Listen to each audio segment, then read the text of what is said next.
آپ جو ہے وہ جامع العلوم والحکم میں یہ احسان کیا ہے اس کی شرح میں پڑھیں، ان تعبد اللہ کانک تراہ فإن لم تکن تراہ فإنہ یراک. تو بڑی انہوں نے خوبصورت شرح کی ہے. تو اس میں فرماتے ہیں، لکھتے ہیں کہ کئی دفعہ اسلاف ایسے ہوتے تھے تنہائی میں بیٹھ جاتے تھے، کوئی ان کے پاس آتا تھا انہیں اس پہ اتنی زیادہ تکلیف ہوتی تھی کہ سوچ نہیں سکتے. تو ایک دفعہ انہوں نے نام بھی دیا، بیٹھے وہ اللہ تعالیٰ کا ذکر کر رہے تھے، تو ایک آدمی نے آ کے ان کو کہا کہ آپ تنہائیوں بیٹھ بیٹھ کے اکتا نہیں جاتے؟ اب تو عورت کے لیے گھر میں بیٹھنا مشکل ہے نا، مجھے جیل میں بند کرنا آپ نے. تو وہ فرماتے تھے کہ وحشت کیسی جب اللہ تبارک و تعالیٰ کے ساتھ تعلق جڑ جاتا ہے، اس کے بعد پھر کسی چیز کی ہوش رہتی ہی نہیں ہے کہ کوئی وحشت ہے، کوئی تنہائی ہے. تو اگر کبھی کوئی آ کے ان کو سلام کہہ دیتا ہے اس کیفیت میں، انہیں اس پہ اتنی زیادہ پریشانی ہوتی کہ آگے والا ان کے چہرے کو دیکھ کے سمجھ جاتا کہ میں نے ان کو تکلیف دی ہے. تو اللہ تبارک و تعالیٰ کی محبت بہت عظیم چیز ہے، اور یہ محبت دنیا کو قربان کیے بغیر انسان حاصل نہیں کر سکتا. انسان کہے کہ میں نے دنیا کی محبت بھی ساتھ رکھنی ہے اور اللہ تبارک و تعالیٰ کی بھی محبت نہیں. عبداللہ بن مسعود نے کیا فرماتے ہیں، گانا اور قرآن مجید کی محبت، یہ دونوں چیزیں ایک دل میں اکٹھی نہیں ہو سکتی. پیسے کی محبت بھی ہے اور اللہ تعالیٰ کی محبت بھی ہے، پیسے کی محبت بھی ہے، قرآن مجید کی محبت بھی ہے. یہ دونوں آپس میں الٹ چیزیں ہیں، متضاد چیزیں ہیں، یہ ایک دل میں اکٹھی نہیں ہوتی. ایک ہی صورت ہے دل میں اللہ تعالیٰ کی محبت کے آنے کا کہ وہ دل صرف اللہ تبارک و تعالیٰ کی محبت کے لیے خالص ہو جائے.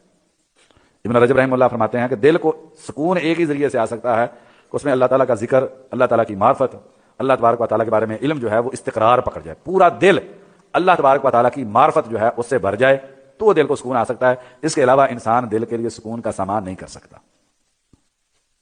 اور اللہ تبارک و تعالیٰ کی یہ محبت اس کے لیے یہ بہت قیمتی خزانہ ہے. اگر انسان اس کے لیے سب کچھ قربان کر دے تو انسان نے کچھ بھی قربان نہیں کیا اگر اللہ تبارک و تعالیٰ کی محبت انسان کو جو ہے وہ مل جائے. مجھے اس محدث کا نام ذہن میں نہیں آ رہا، اللہ اکبر کہتے ہیں کہ جب اللہ تعالیٰ سے دعا کرتے ہیں کاش کے فرشتوں کو بھی پتا نہ ہوتا ہم کیا مانگ رہے ہیں تو اللہ سے مانگنے کا مزہ آتا. یہ تو فرشتوں کو کچھ پتا چل جاتا ہے، یعنی وہ اتنا اخلاص کے ساتھ اللہ تبارک و تعالیٰ کے ساتھ تعلق بنانا چاہتے ہیں. کیا کہتے ہیں، کاش کے فرشتوں کو جو لکھنے والے ہیں ان کو پتا نہ ہوتا ہم کیا مانگ رہے ہیں تو تب اللہ سے مانگنے کا مزہ آتا. کیا یار یہ لوگ تھے. ابن تیمیہ رحمہ اللہ کی بات کی تھی نا کہ جب ان کو قلعے میں بند کر دیا، جیل کے اندر ڈال دیا، تو کہنے لگے کہ اتنا بڑا احسان مجھ پہ کیا ہے، اگر میں سونا اور چاندی ہوتا میرے پاس تو میں ان کو دیتا، اتنی بڑی نعمت انہوں نے مجھ کو دے دی ہے، سارے انسانوں سے کاٹ کے لا کے مجھے تنہا اللہ تبارک و تعالیٰ کے ساتھ تعلق بنانے کا موقع دے دیا. تو یہ ہمہ وقت کی مجلس جو ہے یہ بھی نقصان دیتی ہے. نبی صلی اللہ علیہ وسلم غار حرا میں وقتاً فوقتاً جا کے تنہائی اختیار کرتے تھے نا جی. تو تنہائی یہ بڑی ضروری ہے. انسان صحیح ہے، انسان معاشرے سے کٹ نہیں سکتا اور کٹنا بھی نہیں چاہیے، دین ہمیں اس چیز کی تعلیم نہیں دیتا، لیکن کبھی کبھار تو تنہائی ہونی چاہیے نا. وَرَجُلٌ ذَكَرَ اللَّهَ خَالِيًا فَفَاضَتْ عَيْنَاهُ، تنہائی میں انسان ہو، اللہ کا ذکر ہو اور آنکھوں میں انسان کے آنسو ہوں. تو بخشش کے لیے اتنا ہی ہے. سفیان ثوری رحمہ اللہ کہتے ہیں بخشش کے لیے ایک آنکھ کا قطرہ چاہیے، بس شرمندگی ہو جائے اور انسان اللہ تبارک و تعالیٰ سے رو کے مانگ لے. اللہ تبارک و تعالیٰ رحم الراحمین ہے. تو امید اور خوف جو ہے بہت اہم چیز ہے.